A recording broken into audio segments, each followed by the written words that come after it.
다양한 분야의 명사를 초청해 삶의 지혜를 들어보는 시간, 지혜다락방. 안녕하세요. 저는 아나운서 김미진입니다. 우리 삶에서 꼭 필요한 설득의 방법 계속해서 이야기 듣고 있는데요. 오늘도 지난 시간에 이어서 심재용 대표님과 함께하도록 하겠습니다. 큰 박수로 맞아주시기 바랍니다. 안녕하세요. 네, 오늘이 벌써 지혜다락방과 함께하는 마지막 시간입니다. 아쉽습니다. 네, 벌써 네 번째 강연인데요. 오늘은 어떤 이야기를 해주실 건가요? 자, 그동안 설득력이 내가 있는가 없는가, 네. 그리고 어떻게 하면 설득할 수 있는가, 그리고 상대가 거절할 때 어떻게 잘 극복할 수 있는가 이런 걸 배웠는데요. 네. 그러면 그런 걸 더 잘하기 위해서 나의 설득력을 높이는 방법, 아. 이걸 한번 오늘 배워보도록 하겠습니다. 그동안 강연을 쭉 봤다면 설득이 왜 필요한지 또 어떻게 하면 되는지에 대해서 잘 아실 수 있을 것 같은데요. 오늘 이 방송을 처음 보는 분들이라면 설득이 그냥 세일즈나 마케팅을 잘하는 방법 아니야? 라고 생각하실 수도 있을 것 같아요. 그런 분들에게 강의 시작하기 전에 한 말씀 해주신다면요. 저는 태어나면서부터 우리는 설득을 활용한다라고 말씀드리는데요. 네. 엄마 뱃속에서 나올 때 우리가 응애 응애 빨리 씻겨주세요. 너무 축축해요. 배고파요. 그죠? 네. 네. 그러니까 태어나서 죽을 때까지 우리는 계속 설득하고 있는 거예요. 배우자를 만날 때도 결혼해 주세요. 이것도 설득이죠. 네. 직장에 갈 때도 나 이 회사 다니고 싶습니다. 나 이렇게 괜찮은 사람이니까 나를 이 회사의 구성원으로 받아들여 주세요. 네. 또 학교에 갈 때도 면접을 볼 때도 다 마찬가지죠. 모든 생활에 설득이 적용이 된다 이렇게 말씀드리고 싶습니다. 이 모든 삶에 꼭 필요한 설득의 방법, 오늘 심재용 대표님께 또 배워보도록 하겠습니다. 큰 박수 부탁드립니다.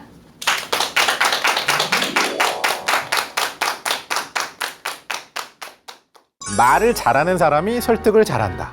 맞을까요? 말을 많이 한 사람이 설득을 잘한다. 이 말은 맞을까요? 설득력을 높이기 위해서는요, 네 가지가 중요한데, 첫 번째는 공신력. 설득은 결국은 상대예요. 일방향이 아니고 쌍방향 커뮤니케이션입니다. 퍼스널 브랜딩 이런 표현 들어보셨을 텐데요. 여러분 한 분 한 분이 다 나 자신을 브랜드화해야 됩니다. 아주 쉬운 글을 제가 하나 올려놨는데요. 보세요. 이야기가 쉽죠? 내가 좀 더 어휘력이 높을수록 입에서 술술술술 설득력 있게 시적절하게 튀어나올 수 있죠.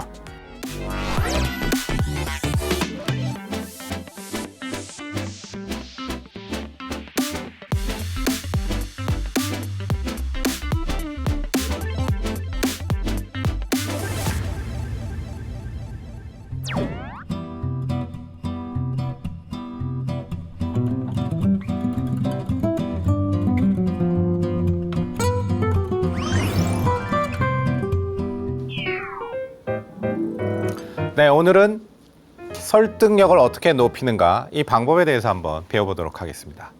우리가 지난 시간에는 나는 과연 설득력이 있는가 이런 걸 한번 살펴봤고요. 어떻게 하면 설득을 할 수 있는가도 살펴봤습니다. 또 설득을 하기 위해서 우리가 누군가에게 어떤 것을 제안했을 때 상대가 거절을 한다면 이 거절을 어떻게 잘 극복할 수 있는가 이런 거절을 이기는 방법도 한번 살펴봤고요. 결국 설득은 머리로 이해해서 되는 게 아닙니다. 내가 이제 실생활에 또 업무 현장에 바로 써먹을 수 있어야죠. 그런 실리적이고 기능적인 일이니까 그냥 설득 그렇게 하는구나. 괜찮은데 안 돼요.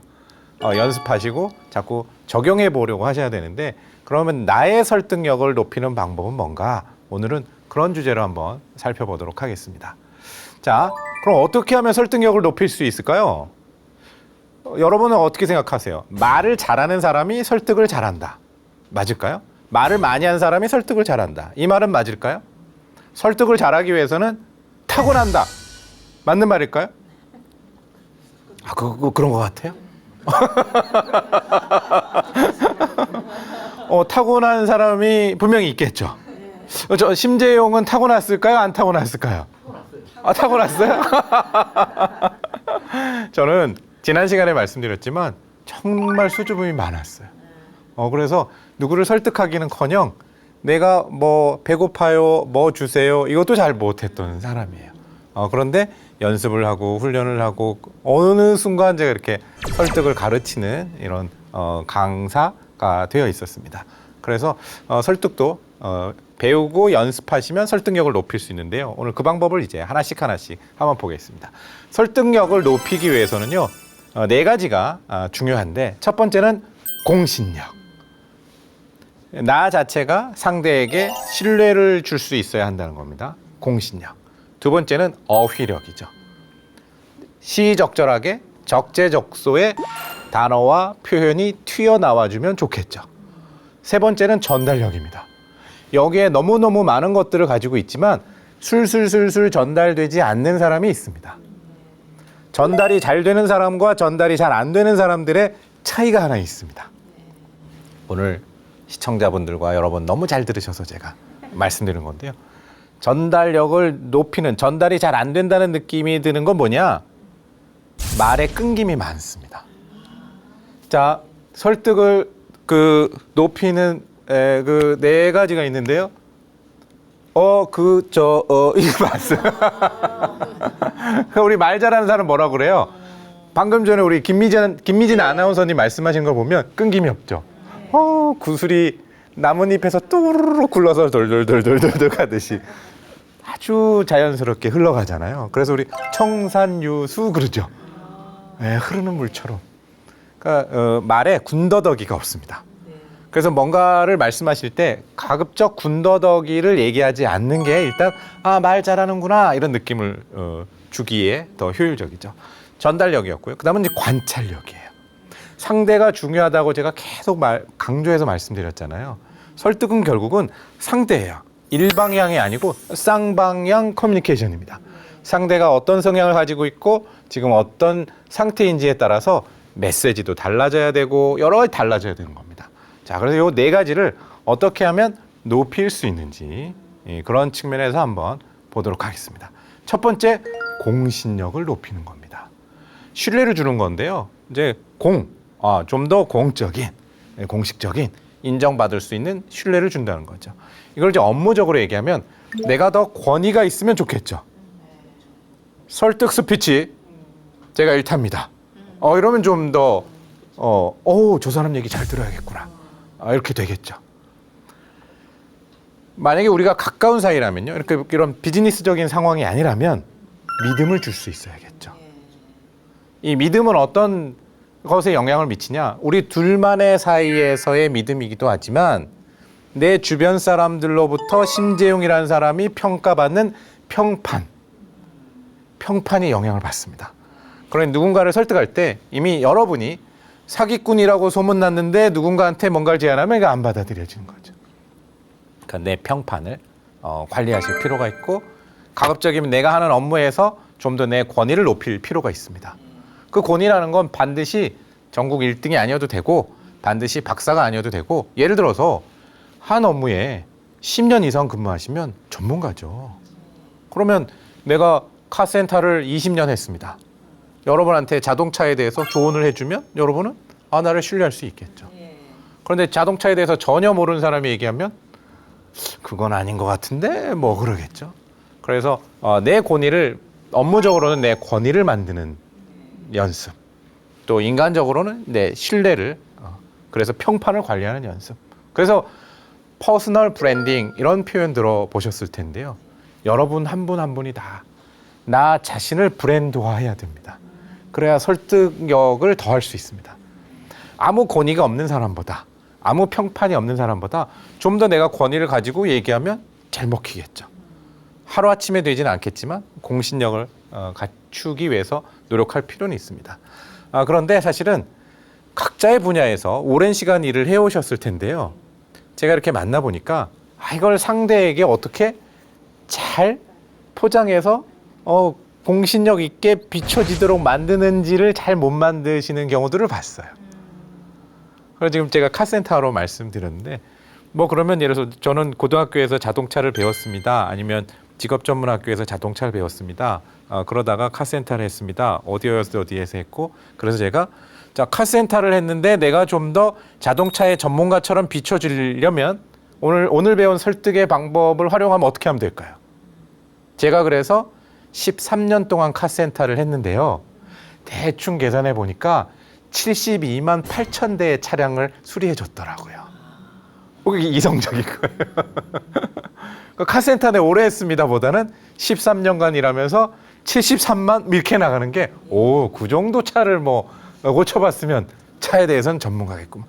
그러니까 대단한, 그냥 TV에 나오시는 분들만 전문가가 아니고 여러분들도 여러분의 각자의 업무에서 권위를 만드는 브랜딩 하실 수 있습니다. 저를 따라 하시겠습니다.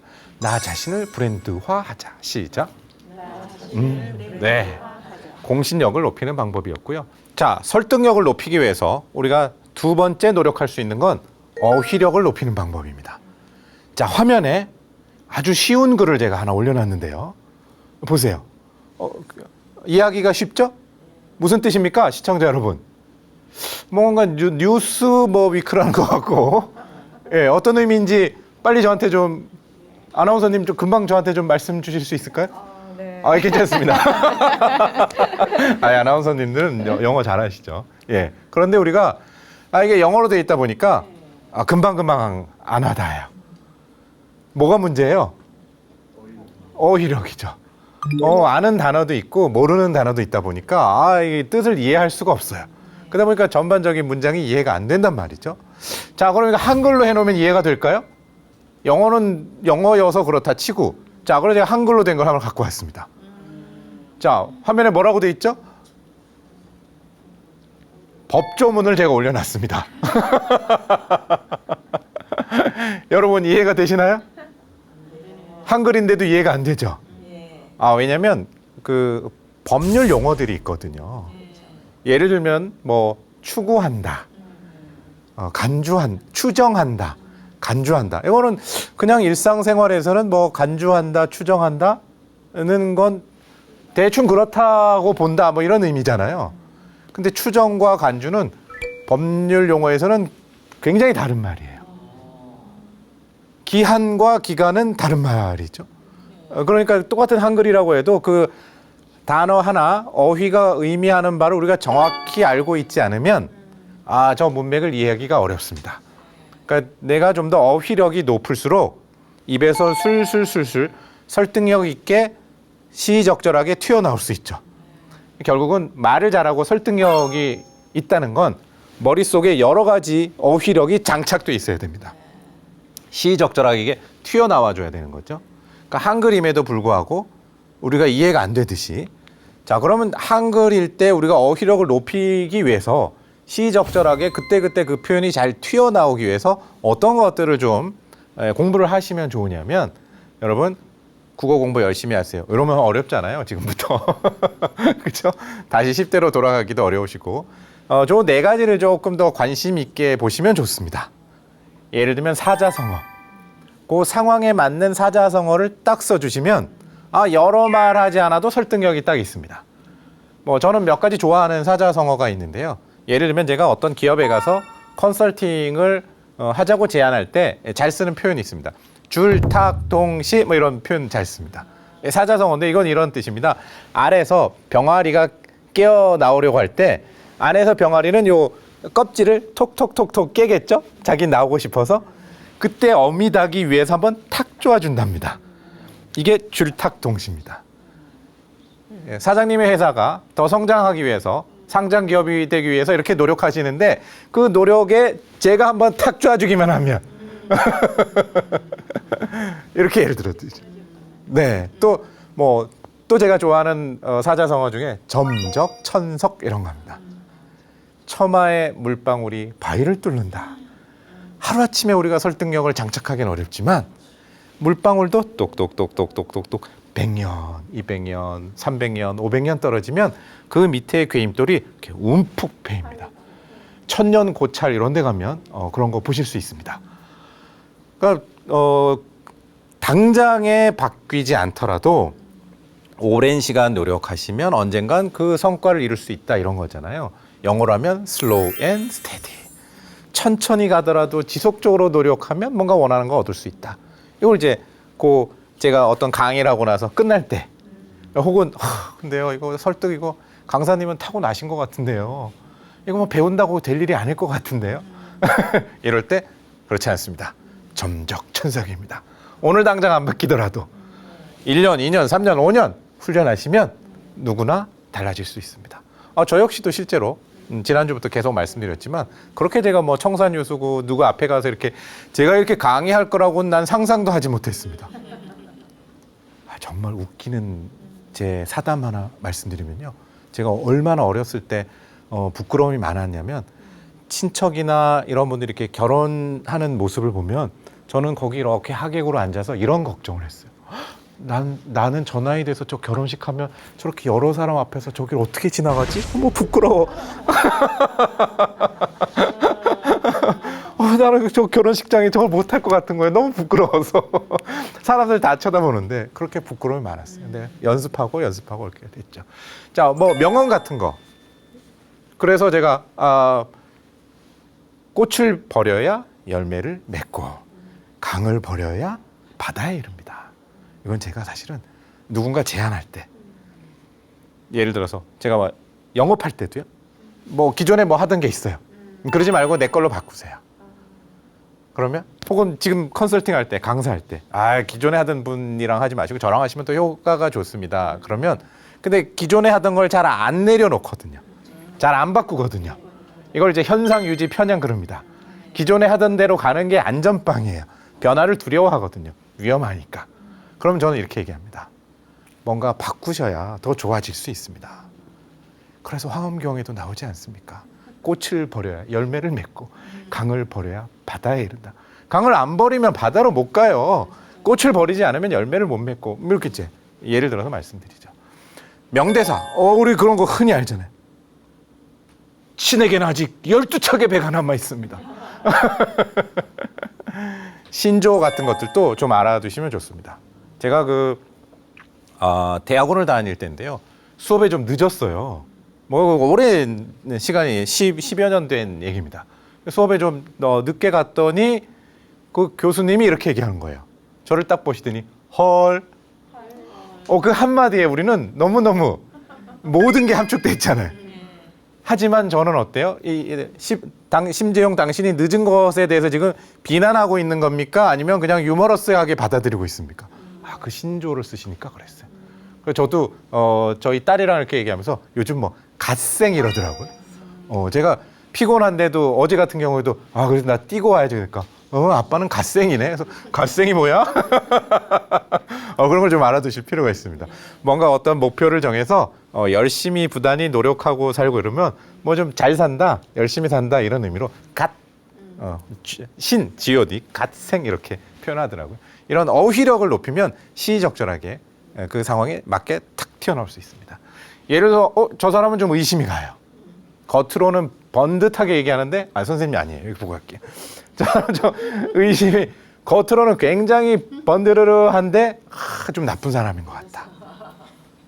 그럴 때는 구밀복검 이렇게 입에는 꿀을 머금고 있지만 뱃속에는 칼을 차고 있다. 네 글자로 금방 이해가 되죠. 근데 물론 이걸 못 알아들을 분이시라면 풀이해 주면 되죠. 입에는 꿀을 머금고 뱃속에 칼을 차고 있는 걸 구밀복검이라고 하는데 저 아저씨는 그래요. 그래서 어휘력을 높이면 설득력을 높일 수 있습니다. 세 번째는요. 전달을 잘해야 됩니다. 전달을. 아무리 여기에 많이 장착이 돼 있어도 전달이 잘 안 되면 설득력이 높아지지가 않죠. 전달 잘하는데 첫 번째는요. 말은 사실은 청각이죠. 그래서 내가 언어로 내뱉고 여러분이 듣죠. 하지만 들으면서 잘 생각해 보세요. 말을 잘 못하는 사람은 설득력이 없는 사람은 어제 어디 가서 무슨 일을 했다고 하는데 뭘 했는지 도통 모르겠어요. 근데 말 잘하는 사람은 그 사람 얘기를 듣고 있다 보면 우리가 싹 빠집니다. 내가 어제 BTN이라는 방송국에 갔는데 무대가 있었는데 그 무대 앞에 사람이 6명이 이렇게 쪼로로 앉아 있는 거야.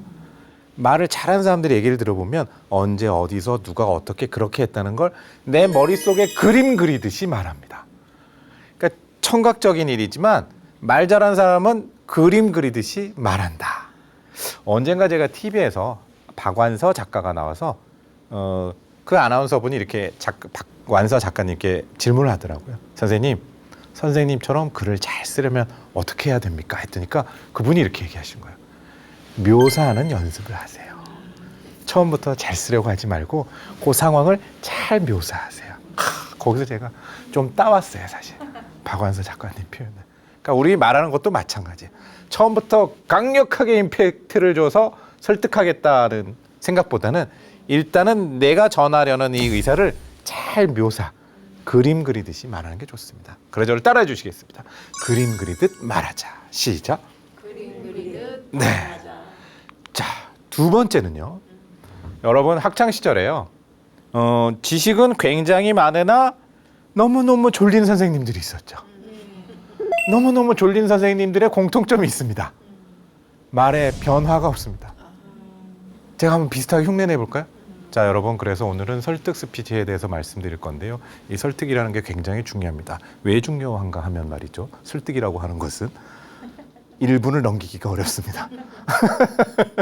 그래서 전달력을 높이는 것은 노래하듯 말해야 됩니다. 노래는 어떻게 해야 됩니까? 장, 단, 고, 저, 쉼표가 있죠. 말하는 것도 마찬가지예요. 그래서 제가 화면에 이렇게 갖고 왔습니다. 저는 오늘 심재용 강사의 설득 강의가 정말 좋았습니다. 그러면 이걸 좀 리듬을 타는 거예요. 저는 오늘 심재용 강사의 설득 강의가 정말 좋았습니다. 설득, 스타카토죠. 저는 오늘 심재용 강사의 설득 강의가 정말 좋았습니다. 정은 장음으로 해주는 거죠. 한번 해볼까요?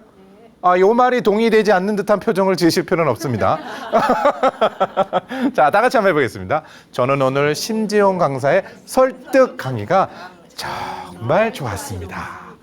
강조하는 건 설득 이렇게 해주는 게 좋고요. 정말 좋았습니다. 해주는 게 좋겠죠. 거기에서 정말 이 표정 이게 좋겠죠.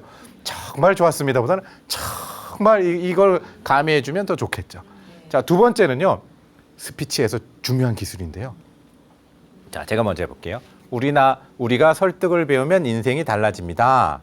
요걸 큰 목소리를 내지 않고도 강조할 수 있는 방법이 있습니다. 우리가 설득을 배우면 인생이 달라집니다. 큰 소리를 안 했죠?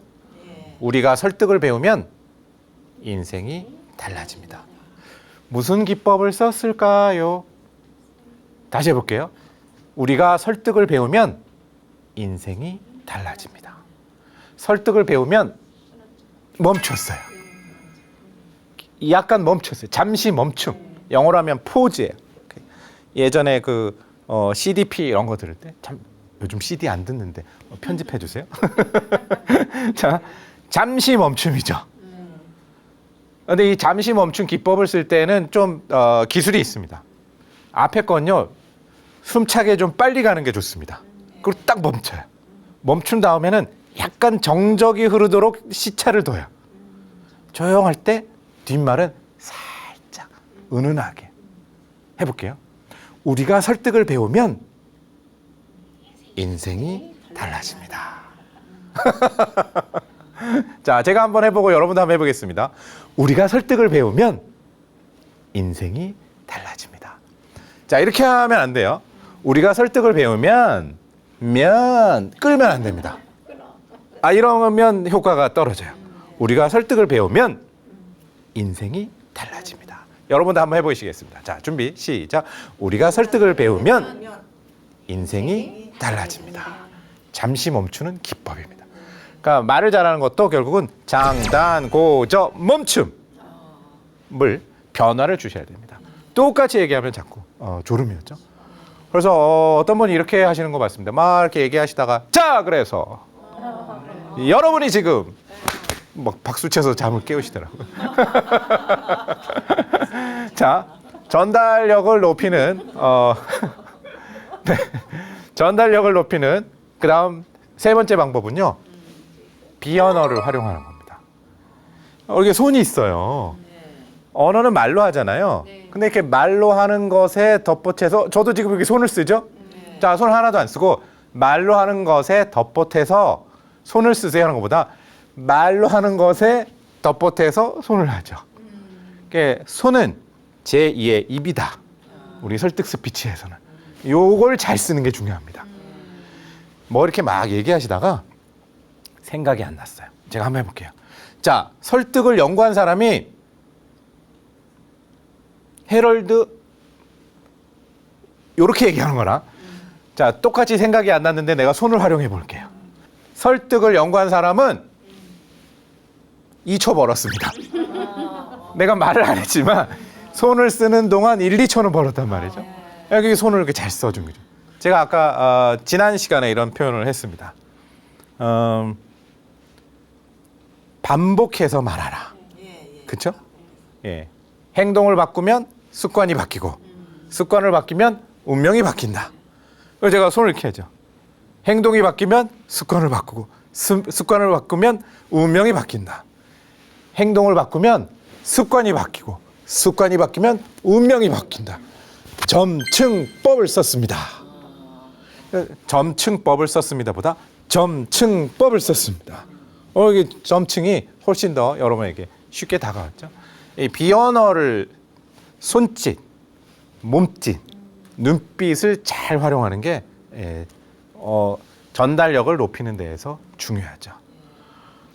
가급적이면 몸도 좀 움직여주는 게 좋겠죠. 이렇게. 그래서 자, 전달력을 높이는 세 번째 방법 따라하겠습니다. 손짓을 활용하라. 시작.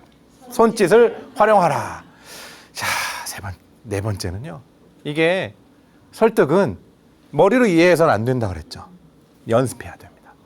실은 제가 여지껏 네 번째 시간이 될 동안 심지영 대표님은 처음부터 설득 잘하셨습니까? 설득에 언제부터 관심 갖게 됐습니까? 계속 질문했는데 요 비법을 내가 오늘 얘기하려고 꼭꼭꼭꼭 숨겨두었습니다. 앞에 거 몇 번 들으시고 이제 뭐 대충 다 들었겠는데 하시는 분들은 야고르지롱. 실제로 제가 연습을 이 방식으로 했는데요. 저 화면에 있는 게 뭔 것 같아요? 그쵸? 결핍이 성장을 낳는다고 했죠. 부족한 사람들이 그걸 메우기 위해서 연습하다 보니 역량이 강화돼서 어느 순간 남들보다 더 훌륭한 상태가 돼 있는 거죠. 저도 이 설득 스피치 부분에서는 그랬던 것 같습니다.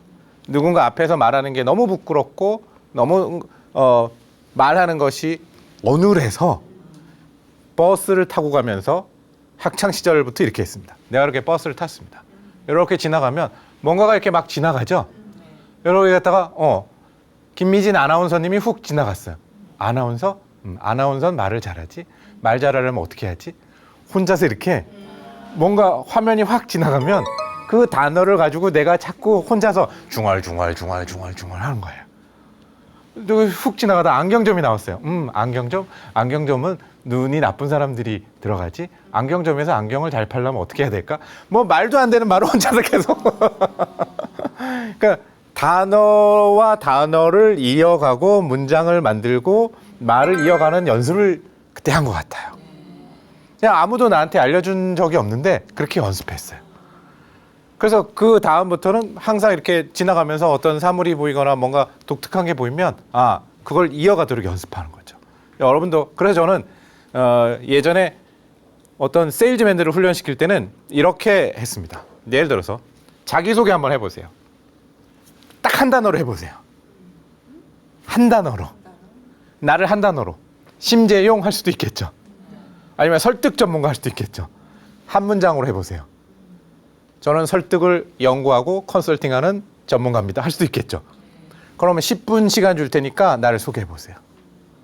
이게 가능해져야 됩니다. 그럼 반대로 나를 10분 동안 알려보세요. 예, 안녕하세요. 저는 심재영입니다. 설득 스피치 연구하고 있고요. 이러쿵저러쿵 했는데요. 딱 30초만 해보세요.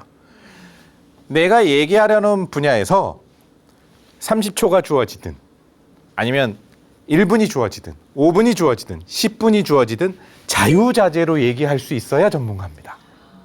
그걸 연습할 필요가 있습니다. 여러분이 얘기하려고 하는 것에 대해서. 그러니까 이제 각자 하시는 일들이 다르실 테니까 가장 좋은 연습은 나를 소개하는 거죠. 나를 한마디로 소개해보세요. 시청자분도 한번 해보세요. 나를 소개해보세요. 한마디로. 난 뭐죠? 그럼 나를 함축적으로 얘기할 수 있어야죠. 설득 전문가라고 할 건지 아니면 설득 마케터라고 할 건지 아니면 난 강사라고 할 건지, 아니면 난 설득 스피치 연구소하는 사람이라고 할 건지, 그건 사정에 따라서 내가 어떤 걸로 1시간짜리를 10분으로 줄이고 10분에서 5분으로 줄이고 3분으로 줄이고 2분으로 줄이냐, 사실은요 한마디로 얘기하는 게 쉬울까요? 길게 얘기하는 게 쉬울까요? 한마디로? 한마디로 얘기하는 게 훨씬 어렵습니다. 뭔가를 빼야 되거든요. 나를 한 5분 설명하라고 하면 나는 어디 초등학교 나와서부터 어디에서 태어나서부터 하면 되는데 한마디로 하라고 하면 뭘 빼야 되는 거예요. 그래서 줄이는 게 더 어렵습니다. 그 연습을 하시면. 그래서 오늘부터 운전하고 가시든 차를 타고 가시면서 어떤 사물이 보이시면 그 사물에 덧보태서 말을 이어가는 연습을 하시면 어휘력도 느시고 말을 자연스럽게 우리 아나운서님처럼 청산유수처럼 나뭇잎에서 물방울이 또르륵 굴러가듯이 말할 수 있는 사람들이 돼 있을 겁니다. 자, 네 번째 설득력을 높이는 건요, 관찰력이에요. 제가 이 4시간 4주에 걸쳐서 계속해서 강조해서 드렸던 말씀은 설득은 상대에 따라서 달라진다. 그러니까 상대가 원하는 것이 뭔지를 잘 알아야 되고 상대의 언어로 얘기해야 된다. 강조했습니다. 그러니까 상대가 원하는 게 뭔지 알고 상대가 어떤 상태인지 알고 지금 내가 얘기하는 걸 상대가 어떤 반응인지를 알아내기 위해서 중요한 게 있죠. 관찰력이. 설득 잘 못하는 사람은요, 상대에게 귀를 기울이지 않아요. 설득을 잘하는 사람은요, 상대에게 눈빛 하나, 표정 하나, 지금 머리를 긁으셨어요? 이거 그만하자는 얘기인가? 저는 이렇게 예민하게 받아들입니다. 아니면 그냥 머리가 가려우셨구나. 왜냐면 머리를 긁으면서 표정은 웃고 있었거든요. 이 미묘한 표정과 감정과 손빛과 손짓과 이런 자세와 이런 걸 다 감지할 수 있어야 됩니다. 감지입니다. 감지. 화면에 보시면 지금 제가 안테나를 갖다 놨습니다. 안테나는 이렇게 전파를 감지하는 거잖아요. 우리도 누군가와 얘기하고 누군가를 설득할 때 지금 이 사람이 내 말을 어떻게 듣고 있는가, 내 말을 긍정적으로 받아들이는가 부정적으로 받아들이는가를 빨리 알아채야 됩니다. 그러니 감각의 안테나를 바짝 세워놓고 주의 깊게 봐야죠. 그래서 요령을 하나 알려드릴게요. 앞으로 누군가하고 대화를 하실 때요, 처음 만났을 때, 우리 아까 지난주에 4주 전에 만났잖아요. 그때의 표정을 머릿속에 찰칵 찍어 놔야 됩니다. 우리 다리 다치면 CT, 엑스레이 뭐 이런 거 찍잖아요. MRI 찍듯이 처음에 만났을 때 안녕하세요. 저 설득 스피치 연구소의 심재영입니다. 예, 반가워요. 이렇게 너털하게 얘기하시면서도 나는 이 사람의 그 표정을 유념해서 주의를 기울여서 머릿속에 찰칵 찍어 놓습니다. 찍어 놓은 다음에 그 다음에는요, 내가 설득을 시도하잖아요. 그런데요, 뭐 이러쿵저러쿵 얘기할 때 아까 내 머릿속에 찍어 놨던 그 표정과 지금의 표정이 어떻게 달라지는지를 내 머릿속으로 계속 감지해야 됩니다. 눈빛이 지금 내려가고 있네? 아니면 올라가고 있네? 이런 거 감지해야 되는 거죠. 하실 수 있겠죠? 네. 조금 노력하시면 됩니다. 그러니까 약간 긴장된 상태로 좀 주의를 기울이셔야 되는 거죠. 그래서 살짝 여담입니다만 저한테 이렇게 생각하시는 분들이 있습니다. 제가 어디 가서 이렇게 얘기하면요, 제 가까운 친구나 뭐 가족들은 그놈의 좀 기술 좀 쓰지 마요. 그 설득 기술 좀 쓰지 마. 내 설득 기술 이렇게 평상시에는 잘 못 써요. 왜냐면 저렇게 머릿속에 바짝 안테나를 세우고 대화를 해야 되는데 그게 가능한 일은 아니죠. 그러니까 설득이라는 건 우리의 진심을 전하는 일이고 나름 상대의 태도와 행동을 바꾸기 위해서 적극적으로 커뮤니케이션 하는 과정입니다. 이렇게 제가 4주 동안 여러분들에게 어떻게 하면 설득을 잘 할 수 있는지 이런 것들에 대해서 말씀을 드렸는데요. 여러분은 이게 설득이구나 이렇게 이해하는 것만으로는 안 된다고 했습니다. 그럼 이제 시도하셔야 됩니다. 첫째, 숙제입니다. 숙제. 첫 번째 숙제는 뭐죠? 자기소개하기. 나를 한마디로 얘기해보기. 조금 길게 한 문장으로 얘기해보기. 어딘가에서 누군가 앞에서 나를 발표할 일 있으면 한 1, 2분 정도 얘기하기. 이 정도를 한번 연습을 해보시면. 그리고 설득을 시도해보세요. 누군가에게. 밥 먹자고 얘기할 때 그냥 야, 시간 괜찮아? 이렇게 하는 게 좋을지. 야, 오전이 괜찮냐? 오후가 괜찮냐? 너는 주로 평일 저녁이 편하겠어? 아니면 주말 오후가 편하겠어? 시도해보세요. 어딘가에 백화점에 가서 물건을 깎을 때도 시도해보세요. 위협적인 방법? 아, 그러면 전 이건 사기 어려운데. 위협했어요. 저한테는 이건 너무 비싼 것 같아요. 그럼 좀 어려울 것 같은데. 어려울 것 같은데 하면서도 이 자리를 안 떠나죠? 반대로 동정심을 자극하는 긍정적이면서 감정적인 방법도 쓸 수 있습니다. 이거 참 마음에 드는데 나한테는 조금 부담스럽다. 내가 조금 요즘 장사가 잘 됐으면 살 수 있었을 텐데. 그러면 또 저도 실제로 이런 걸 시도해 봅니다. 그러면 상대가 잘 받아들여주는 경우가 많습니다. 한번 받아들여지면 이 기술이 되는구나. 거기에 살이 붙고 살이 붙고 살이 붙고. 자, 여러분 타고나지 않아도 설득할 수 있습니까? 설득을 타고나지 않아도? 설득 잘할 수 있나요? 네. 자신감이 없는데? 자, 다시 마치기 전에 말씀드리죠. 자, 운동을 잘하는 거 타고납니까? 타고나지 않습니까? 타고납니다. 그런데 운동을 잘하는 사람이 있고 운동신경을 타고나지 않은 사람이 있어요. 근데 이 사람도 죽어라 연습하면, 앞차기를 죽어라 수십만 번 연습하면 타고났지만 연습하지 않은 사람보다 잘 찰 수 있습니다. 맞습니까? 네. 설득은 타고날까요? 타고나지 않을까요? 애석하게도 사실은 타고납니다. 말하는 기술도 노래하는 것처럼 또 운동하는 것처럼 어느 정도 영향을 타고나는 게 부인할 수 없는 사실입니다. 하지만 여러분이 만약에 타고나지 않으셨다고 해도 반복적으로 훈련하시면 전혀 배우지 않고 훈련하지 않은 사람보다 훨씬 설득력이 높아질 수 있다. 지금은 정치적으로, 경제적으로, 사회적으로 설득의 시대다. 설득하지 못하면 어떤 분야에서도 성공할 수 없습니다. 여러분들이 물방울이 바위를 뚫을 수 있다는 생각으로 노력하시면 누구나 다 설득의 전문가가 될 수 있을 거라고 생각합니다. 오늘 제 얘기는 여기서 마치겠습니다. 감사합니다.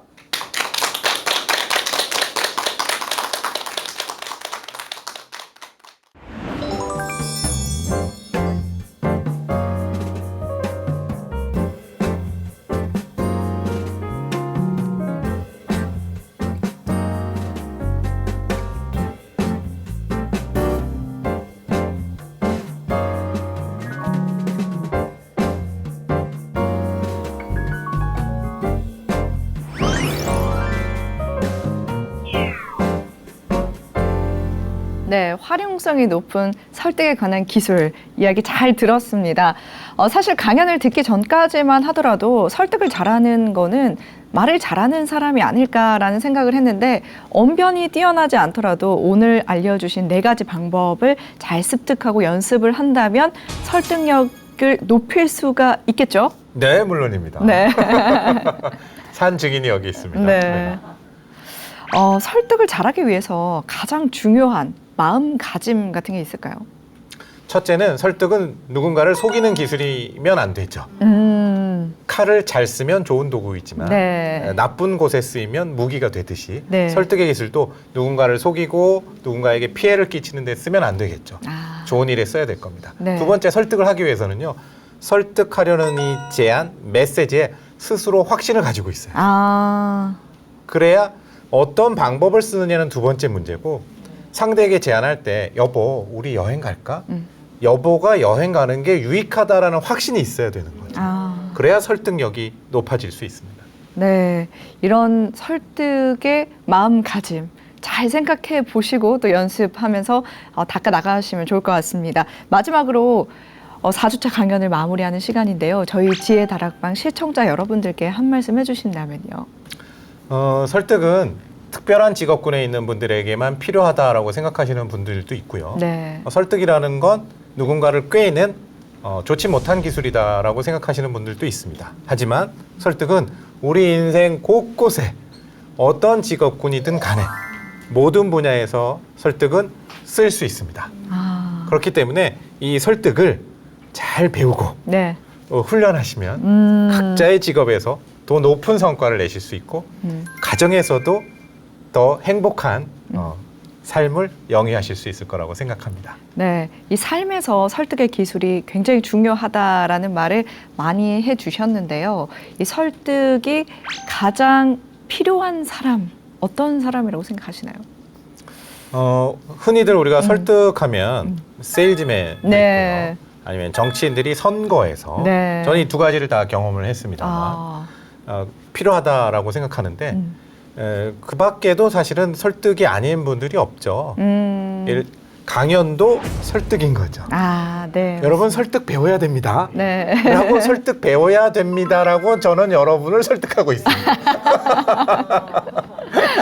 저희 모두가 설득 당하고 있는 것 같습니다. 이렇게 삶에서 설득의 기술을 많이 습득했을 때, 내 주변 사람들에게 꼭 필요한 것을 얻기 위해서도 필요할 것 같고, 회사 생활을 할 때, 사회 생활을 할 때, 내가 얻고 싶은 것을 얻기 위해서 좀 더 유연하게 사람이 변화시킬 수 있다라는 생각이 드는데요. 설득을 많이 컨설팅 하시면서 좀 가장 극적인 변화를 나타냈던 그런 사례도 있습니까? 제가 이렇게 운전을 하고 가다 보면요. 네. 제가 강의하고 컨설팅 했던 회사들의 뭐 현수막이나 포스터나 네. 혹은 CF 같은 걸 볼 때가 있습니다. 그때 그 메시지나 이렇게 광고물을 보면서 제가 알려드린 대로 하는구나. 이럴 때 나름 보람을 느끼기도 하는데요. 네. 한 분은 이런 분이 있었습니다. 중소기업의 CEO 분이신데 처음에 이제 사업을 시작하실 때는 한 분, 두 분, 세 분, 네 분 이렇게 하시다가 어느 순간 사업이 잘 되셔서 50명, 100명이 되신 거예요. 그런데 태생적으로 이렇게 언변이 높은 좋은 분은 아니셨어요. 그런데 이제 직원이 50명, 100명이 있으니까 그 앞에서 뭔가 사원들 앞에서 CEO로서 근엄하게 한 말씀 하셔야 되고 또 자꾸 그런 CEO 모임에 가셔서 네. 거기서 또 자기소개도 하고 해야 되는데 너무 간이 떨리고 말 주변이 없어서 나는 막 회사를 가기 싫다는 거예요. 사장님이신데. 그래서 저하고 한 수개월에 걸쳐서 네. 자기소개하는 법, 또 직원들이 이렇게 물어올 때 이렇게 대처하는 법, 이런 설득과 관련되는 또 스피치와 관련되는 걸 훈련하셨는데요. 그 사장님이 이런 표현하셨습니다. 왜 이걸 진작에 안 배웠을까요? 성인이 되어서 배우는 것보다 아이일 때 배우는 게 더 좋고 우리가 뭔가 경직된 사고를 갖기 전에 그리고 몸의 습관이 완전히 굳혀지기 전에 바꾸는 게 더 쉽죠. 그래서 그런 분들이 생각이 났습니다. 네, 사실 설득이라는 게 남녀노소 그리고 직업과 관계없이 모두에게 필요한 기술이어서 이 4주간의 강연이 많은 분들에게 도움이 됐을 거라고 생각합니다. 지혜의 다락방 유익한 강연은 다음 주에도 이어지니까요. 계속해서 함께해 주시기 바랍니다. 오늘 긴 시간 함께해 주신 여러분 감사합니다. 고생하셨습니다.